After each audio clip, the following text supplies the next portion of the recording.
नमस्कार दोस्तों, मैं अंकुर उपाध्याय स्वागत करता हूं आप सभी का आपके अपने YouTube channel share market analysis में। सबसे पहले तो आज की जो बाजार की तेजी आई है वो क्यों आई है और इस तेजी में आपको कहां पैसा लगाना चाहिए, और उससे भी बड़ी बात यह कि ये तेजी और कंटिन्यू होगी या हल्की प्रॉफिट बुकिंग या साइडवे बाजार हो सकता है। ये सारे पॉइंट्स को इस वीडियो में कवर करूंगा, लेकिन उससे पहले एक अपडेट और एक डिस्क्लेमर है। देखिए, मेरे नाम से बहुत सारे टेलीग्राम चैनल चल रहे हैं। मेरा पर्सनल खुद का भी एक टेलीग्राम चैनल है, जो मैं वीडियो में तो बोलता हूं कि टेलीग्राम पे मैंने ये शेयर किया, लेकिन मैं आप सभी के साथ हर वीडियो में टेलीग्राम का लिंक शेयर नहीं करता हूं। लिंक मैं आपको जिस वीडियो में भी दूंगा वो वीडियो में ही दूंगा। हमारे माध्यम से कोई आपको कॉल नहीं करेगा, कोई मैसेज नहीं करेगा, और आप डायरेक्टली टेलीग्राम पे जाके अंकुर उपाध्याय या शेयर मार्केट एनालिसिस सर्च कर रहे हो तो मैं आपको बता दूं, बहुत फ्रॉड अकाउंट चल रहे हैं।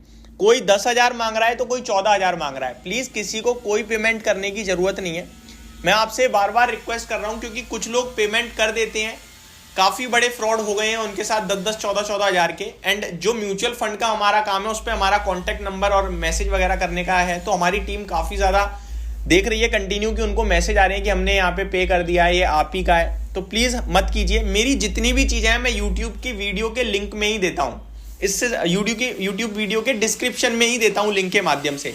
बाकी इंस्टाग्राम, फेसबुक या फिर यूट्यूब या टेलीग्राम, हर जगह हम उपलब्ध तो हैं, बट डायरेक्ट 1-to-1 कनेक्शन हमारा कहीं नहीं है। म्यूचुअल फंड के माध्यम पे जरूर हम आपसे बात कर रहे हैं, हमारी टीम बात कर रही है, इससे ज्यादा कुछ भी नहीं है। तो रिक्वेस्ट है, किसी को पेमेंट करने से पहले आप ये सोच लीजिए कि आपने वो लिंक यूट्यूब से क्लिक करा है या कहीं और डायरेक्ट बात करके कर रहे हो। कहीं और से कर रहे हो तो वो फ्रॉड हो रहा है आपके साथ। और कमाल की बात यह, टेलीग्राम पे ऑफिशियल और लिख देते हैं कि ऑफिशियल रियल चैनल। कमाल है।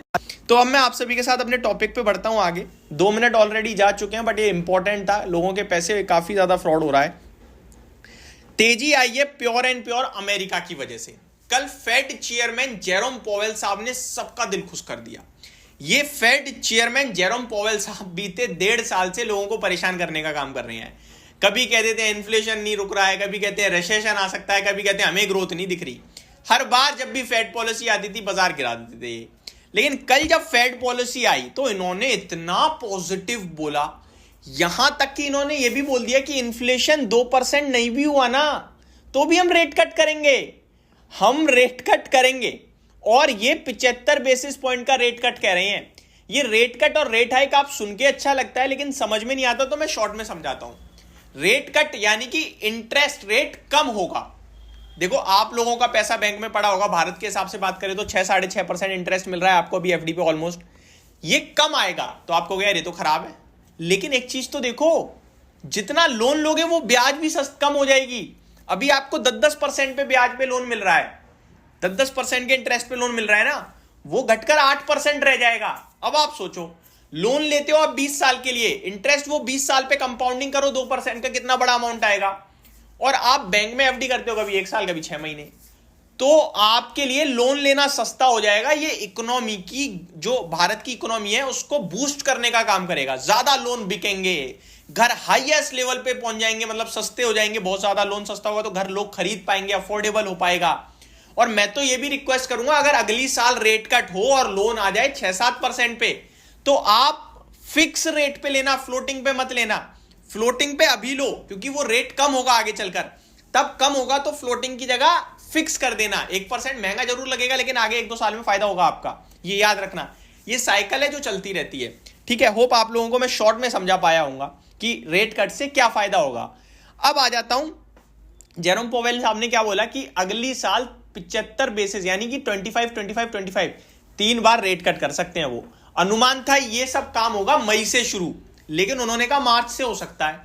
तो ये बाजार को पॉजिटिव लगा, इसीलिए अमेरिका में डाउ जोन्स आपके लिए 500 पॉइंट भागा और निफ्टी आपके लिए आज 250 पॉइंट भाग गया। अभी करंटली 250 पॉइंट ऊपर दिख रहा है, अदरवाइज दिन के दौरान तो 300 पॉइंट तक की भी तेजी आई थी। बैंक निफ्टी 650 पॉइंट करंटली दिख रहा है, ये आपके लिए ऊपर 850 पॉइंट तक गया था, तो ऊपर से हल्की करेक्शन आ रही है, ये इंटरेस्टिंग है। प्रॉफिट बुकिंग कह सकते हैं, जो भी बोल दीजिए, वैसे करेक्शन तो एक गलत वर्ड हो जाएगा। आईटी ने आज पूरी कमान संभाली है, आईटी ने लीडरशिप ले ली है पूरी तरीके से, और रियलिटी स्पेस ने भी। देखिए आईटी की बात, अब देखो मैंने अभी क्या बोला, घर लेना सस्ता हो जाएगा, तो रियलिटी स्पेस में तो तेजी बननी थी, तो वो आज बन गई है। अब मैं आपके साथ शेयर करता हूं स्टॉक्स। रियलिटी 3.5% ऊपर था और आईटी 3.25% इंडेक्स ऊपर दिख रही है सेक्टर वाइज। स्टॉक्स पे आ जाते हैं। हुडको 11-11.5%। रेलवे से आईआरएफसी, अच्छा एक स्टॉक भी डिस्कस करना चाहूंगा इस वीडियो में ही, बाकी डिटेल वीडियो बनाऊंगा। आईआरसीटीसी पकड़ के बैठ जाओ, ठीक है। 40 रुपए 30 रुपए का स्टॉप लॉस रख लीजिए। अभी एग्जैक्टली मैं आपके साथ शेयर करना चाहता हूं, जो लेवल आ रहे हैं 790 का है, 30 रुपए होता है 760, 7 पंजे 35, यानी 4.5% का स्टॉप लॉस आएगा। ये लेके बैठ जाओ 50 और 80 रुपए के टारगेट के लिए, यानी कि 840 से 870 रुपए के टारगेट के लिए, बल्कि 900 रुपए मान लो डायरेक्ट, इन शॉर्ट 110 रुपए के टारगेट के लिए। ये पकड़ में नहीं आएगा शेयर अब, ठीक है। अगर गिरेगा तो 30 पॉइंट बस, लेकिन पोर्टफोलियो में लेके बैठ जाओ 1 महीने 1.5 महीने 2 महीने और कैरी करते चले जाओ, ये पैसा बना के देगा। और मैं अब इसको आपके साथ शेयर करना शुरू करूंगा, कंटिन्यू टाइप्स में वीडियो बनाऊंगा इस पे, ताकि क्योंकि मेरे को लग रहा है ये करेगा कुछ, ये मैं आपसे कहना चाहता हूं। और टेलीग्राम पे भी मैं इसकी कॉल डालूंगा, इन्वेस्टमेंट पर्पस से व्यू रखूंगा 1 से 3 महीने, बट लॉन्ग टर्म की हम लिख देंगे, ठीक है जी। तो ये मेरी अपडेट है। अभी मैंने टेलीग्राम बोला, आप जाके सर्च मत करना टेलीग्राम पे, क्योंकि सर्च करने से मैं नहीं मिलूंगा, मैं सिर्फ डिस्क्रिप्शन में मिलूंगा, इससे ज्यादा नहीं। और इस वीडियो में लिंक दूंगा नहीं दूंगा वो भी मेरे को नहीं पता, बट किसी वीडियो में दे देता हूं, ठीक है। अब आ जाते हैं आगे। सेल, आईआरएफसी, एम्फेसिस, नौकरी, ये आज के टॉप गेनर्स थे। गिरने वाले शेयर्स थे नाम इंडिया, एमएफएसएल, रेडिको खेतान, मान्यवर, सीईएससी, ये कुछ गिरने वाले शेयर्स थे। निफ्टी की बात की जाए तो 38 शेयर्स पॉजिटिव थे, 12 नेगेटिव थे। पॉजिटिविटी को लीड कौन कर रहा है? पूरा आईटी, एलटीआई माइंट्री, टेक महिंद्रा, इन्फोसिस, एचसीएल टेक, विप्रो, पांचों के पांचों आईटी। उसके बाद इंडसइंड बैंक, बजाज फाइनेंस और बजाज फिनसर्व, ये कुछ लीड कर रहे थे। ओवरऑल मार्केट सुपर्ब है, बने रहने की राय है। और बाय ऑन डिप्स कीजिए और म्यूचुअल फंड में पैसा लगाइए, उसका डिस्क्रिप्शन में लिंक जरूर मिलेगा। Thank you so much for watching this video. Have a great day guys.